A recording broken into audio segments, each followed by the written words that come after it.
what are the key things that you're looking for when you're looking to run a team, and what makes a successful team successful? Yeah. Oh man, great question. Because teams are so different. And I've seen a lot of managers that have tried to take a cookie cutter approach to how they manage people on their team. I've also seen folks that have tried to coach out, lower performers, or, just manage in a way that almost eliminates what they deem as their weak link. And personally, I think the most important thing you can do as a leader is to understand your team and how Mm. they tick. I've been really fortunate. I've been, a leader of teams. I've inherited teams. I've, had a lot of different team iterations that have worked for me over the years. And what I always try to do is make sure I understand how they operate, what matters to them. Yeah. Maybe they want to go places. Maybe they want to get promoted. Maybe they just want to put food on the table. But whatever it is, I can help them do that. It's my job to remove barriers to their success, remove obstacles, give them a roadmap to do whatever they claim they want to do. So you want to get promoted? Great. But there's a lot of folks, too, that you may manage that they have a great few months and then they think they're ready to get promoted. You also have to ground their expectations and make sure they understand how the game is played.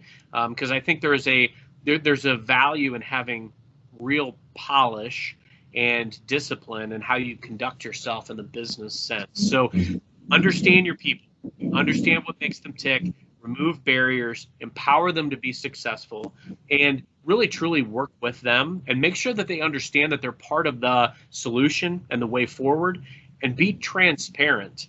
I can say that, the transparent leaders that I've had over my career, I've worked so hard for them because I actually felt like I was trusted, and I felt like I was a part of the process. I felt like I was a part of this magnificent system that was moving forward. I understood it. I plugged in. And I saw the value that I could bring to that endeavor. There's more that you cannot control when you're a leader, because you obviously can't control the work ethic and the effort that people put into their daily regimen. You can't control sometimes that people show up to work. And right now, when a lot of people are working remotely, you probably have less control than you've ever had. So there has to be that degree of trust. However, if you do a good job of evangelizing your business and why you're on this journey together, I truly believe if you get the buy-in of the people that work for you and they understand that you support them, you've got their back, you're going to help them get where they want to get, wherever that is, they're going to go far for you. I'm a self-motivated person. I don't need anybody to, dangle carrots or tell me like, hey, you do this, I'll do that for you. I don't need that. I'll get up on my own. I'm always going to be there, and I'm going to be as diligent as humanly possible. However, there's a lot of folks that don't necessarily have that, but they could. And so it's important for leaders to understand the potential that exists and to be able to find the right ways to get their buy-in. How do they want to be led?